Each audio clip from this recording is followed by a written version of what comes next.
Hey everybody, I'm Todd and this is Sweet Tea Guitars.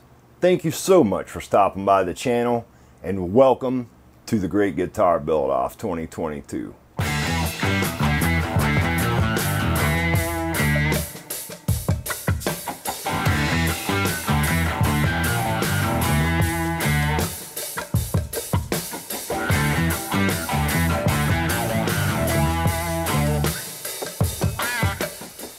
Alright you guys, when I left off in the last video, we had just routed the recess in for the Sophia 344 Tune-o-matic style bridge I got going on the build. It's time to cut this body shape out. I've been looking forward to this and dreading this. Well, not really dreading it. I've been a little nervous and apprehensive because I want to make absolutely certain that I've got everything done that needs to be done before I cut this body shape out. But at this point, my routes are good. I need to do some routing on the back, but I don't want to do that until I've got the body to the shape that I want it. So the only thing left to do is to cut this thing out. So we'll zoom in over here to the bandsaw, get this body shape cut out, and get it looking like an actual guitar. This is going to give us a nice preview of what this shape's going to look like. And I'm really hoping that I'm going to be happy with it. One thing I want to do before we go to the bandsaw, I want to lessen the amount of this curve we've got going on back here, so my bridge doesn't look like it's about to come off the back of the body.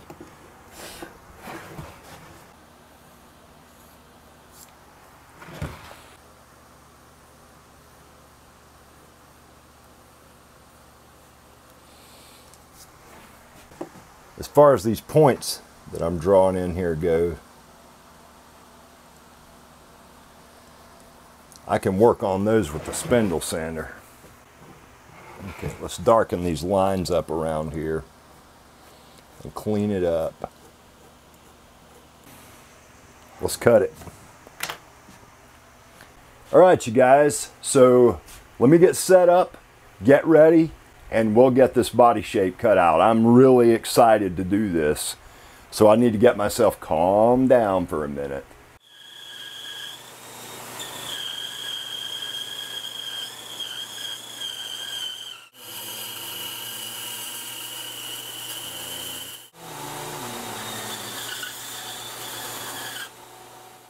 So I'm going to give you guys a little preview of this thing.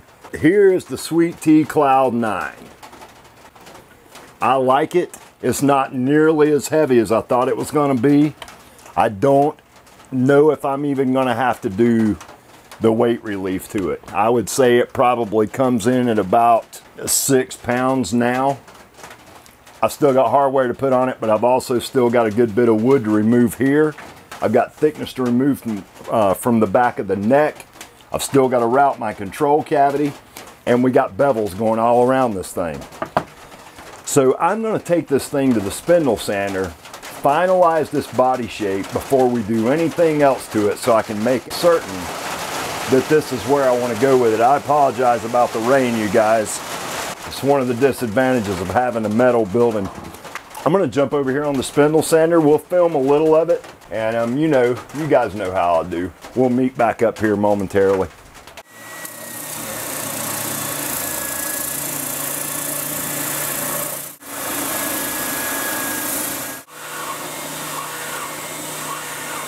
All right, you guys, I'm really happy with this.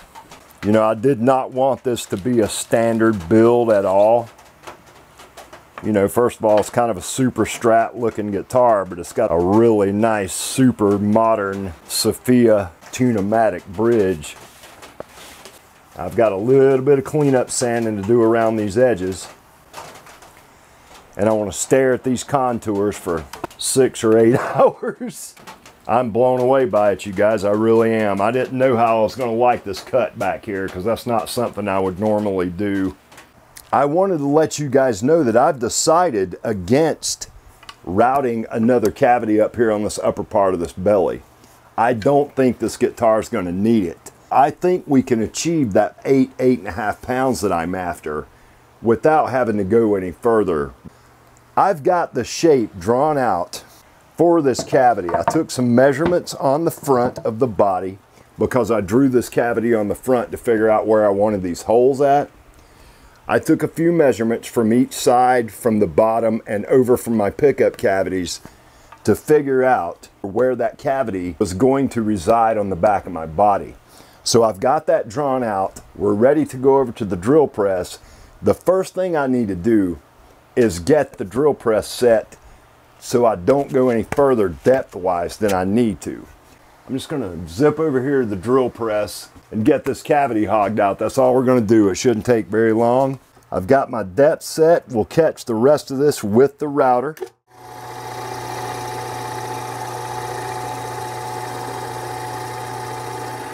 All right, I don't see any maple, so that's good. We'll get to that depth with the router, not with our Forstner bit, because I want to get rid of that point.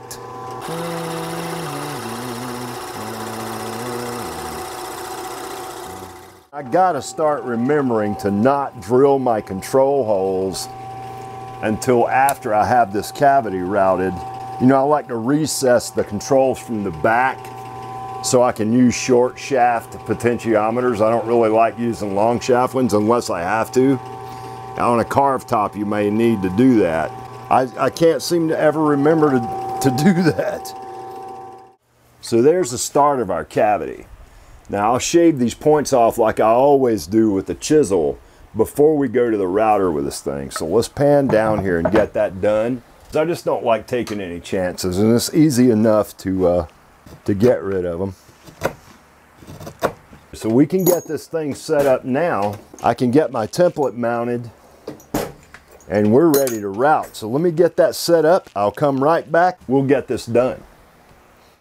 I'll put my mask on and we'll get after it.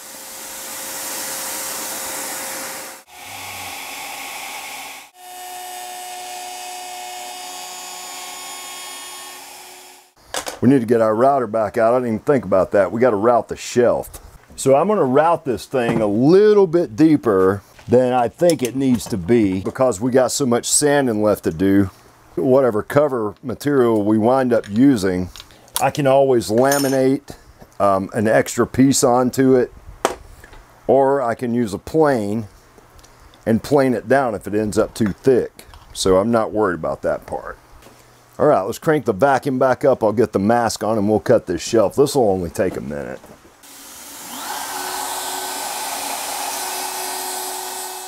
All right, I am really happy with how that turned out. And I think that's deep enough. Let's measure it and find out. We are dead on 5 millimeters deep. I'm fine with that because even after we sand and everything, that means my cover plate's still going to be at least, you know, 4.5 millimeters or so. So as long as I use a nice stable hardwood, I don't think we'll have a problem. If we do, I can always slap the 1/8 inch router bit back in there, use this shelf that we've already got cut. We can use that as the pattern since I do have that shallow depth of cut bit. But there's our cavity, you guys. Pretty much perfect. And my controls wound up exactly where I wanted them to be. As most of you guys have figured out by now,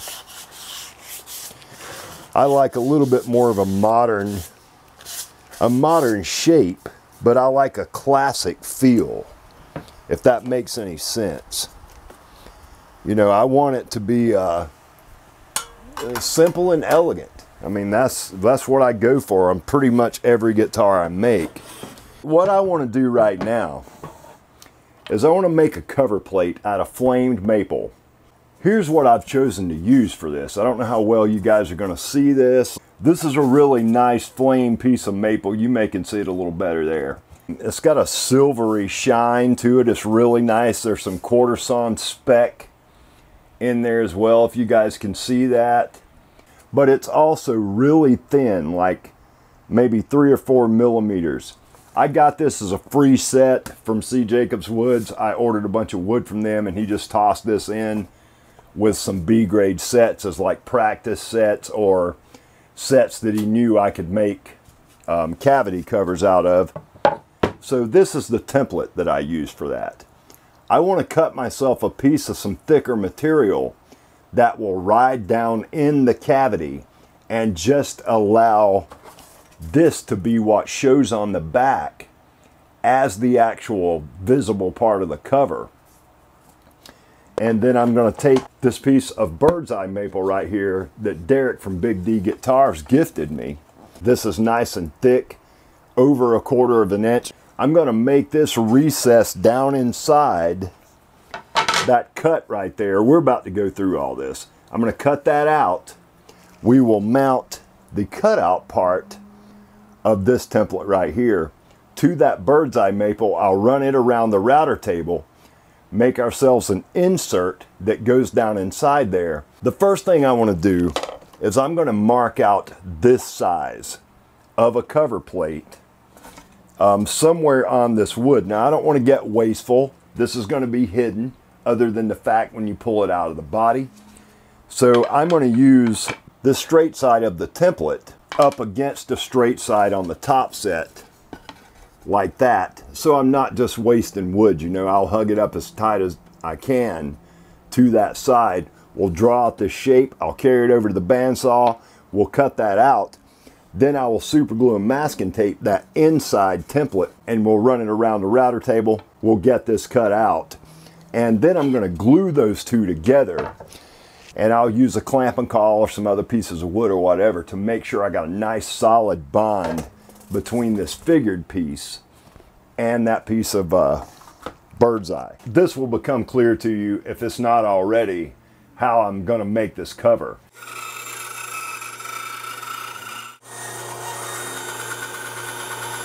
So I'm just going to super glue and masking tape this to this template.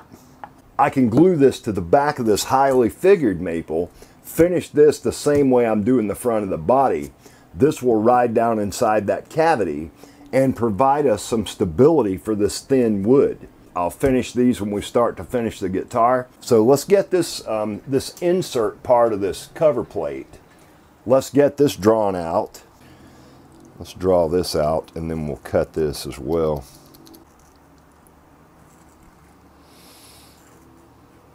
While we're at this, let's go ahead and pick out the part of this we want to be our cover plate.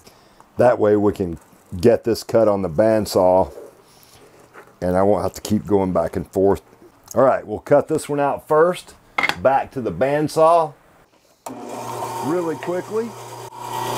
So we got the basic shape, you know, at least good enough to where I can attach this with super glue and masking tape and run it around our router table and get it this shape. Now, let's cut out what is to become our visual part of the cover. I've already got the templates attached to these things with super glue and masking tape. I'm using a Crimson Guitars Universal Cavity routing template. And it comes just like this with these two insert pieces down inside there. They all fit together beautifully. These things are cut on a laser.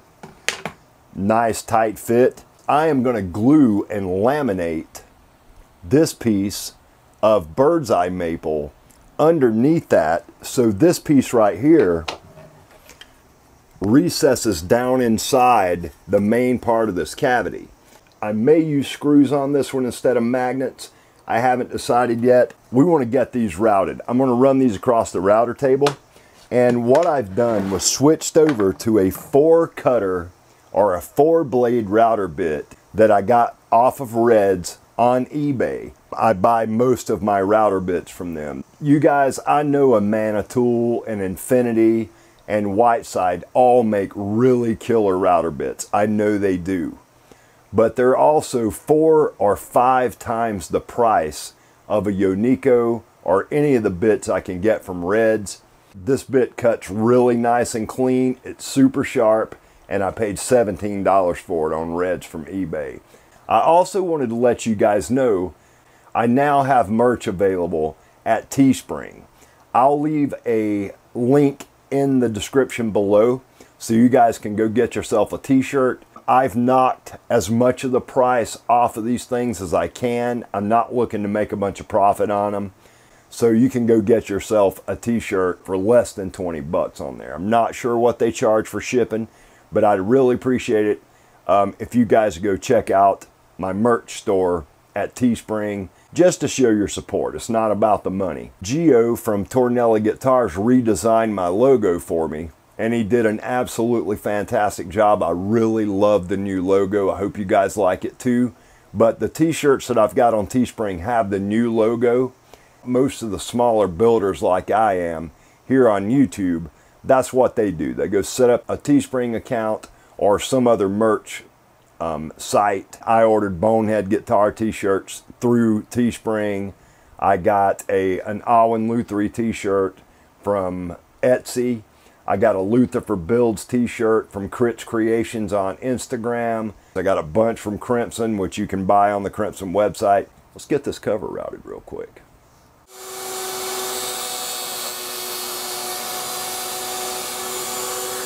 All right, and that's all we had to do. I'm going to drop the router bit down a little so it does not cut into the side of my template. All right, I'm good. Let's get this cut. Same thing. Tiny little short passes. I don't want to cut too much material at one time. So there's my cover plate for the back. I purposely made those shifted slightly that way. I want some dimension to it, and this is going to have a really nice 3D effect to it once I apply some finish to this thing. This is that piece of bird's eye maple that I'm planning on sinking down inside that template. Now that will be glued to the back of here like that. So this will be my ledge that sits down on that shelf. I may need to thin this out a little bit. I'll have to check and make sure that it does not cause us any problems with the switch height or the back of the potentiometers or whatever. I'm gluing this on the back of here because that's a nice substantial piece of maple. That is going to make certain that I don't run into a cupping problem over time. So that's my plan. All right, you guys, we're going to wrap this video up right here, mainly in the interest of time. It is Thursday night, July the 7th. And I have been finishing filming for my next video on Friday evenings. And I really want to get myself back to a point that I'm releasing my videos on Sunday mornings. It allows me to watch the live stream at Crimson on Sunday afternoons without having to stop editing or without having to try and hurry up and rush and get the video posted. So I've had a couple of guys tell me they really like watching my videos on Sunday mornings with their Sunday morning coffee, which I find super flattering. Anyway, I just think that works out better. In this video, what we've gotten done, we got this body shape cut out, which I'm completely excited about. I love that. We got our back cavity routed. I got our shelf done. We got our cover plate cut and routed. I'll get it glued up in the next video. We got pretty much all the perimeter sanding done here. I've got a little bit more I want to do, and I've saved this wood right here on the side of the neck so I can kind of homogenize the shape where the neck goes up into the body at. That's why I've left this way. I'm going to do some relief carves on this thing. We're going to do that wide to thin bevel up in this area. I'm going to do somewhat of a belly carve on the back of the guitar here. We'll do a deep relief carve on the bottom of this cutaway right here to improve the comfort level as you go up into the upper registers of the neck. I'll do a little bit of a round, some kind of round carve right in this area and up here just to keep it balanced so that's also comfortable. We'll get our jack location decided. One more video of body work. And by the end of that video, I'd like to have this body sanded to at least 220.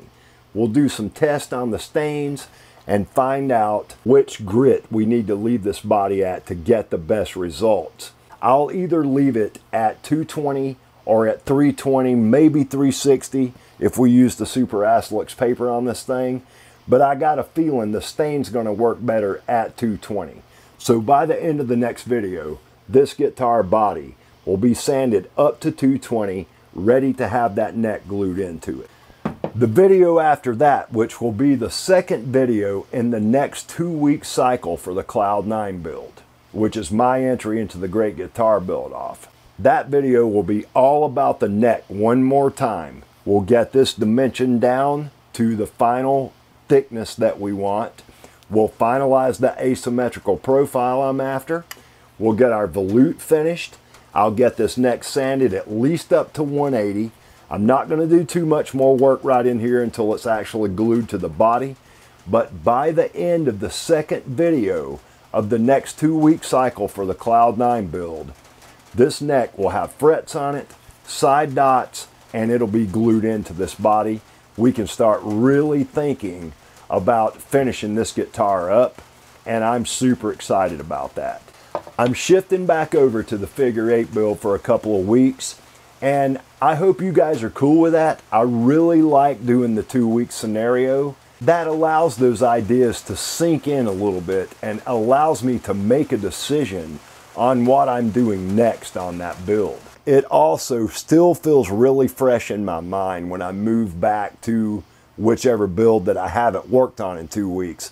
Moving back to it after 2 weeks, it still feels really fresh, and I haven't forgotten anything about where I'm at or whatever.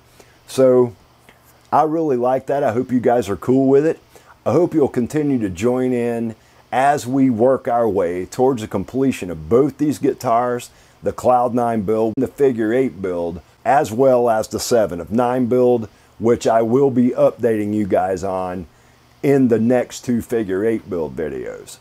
Don't forget to hit that subscribe button. I really appreciate all you guys that have already. You've almost got me to 1,000 subscribers, and I can't tell you how thankful I am for that. Hit that notification bell so you can stay up to date as to where I'm at on all the stuff I got going on in the shop right now. And hit that like button if you like the content that I'm releasing here on Sweet Tea Guitars. And until the next video, you guys, peace and love.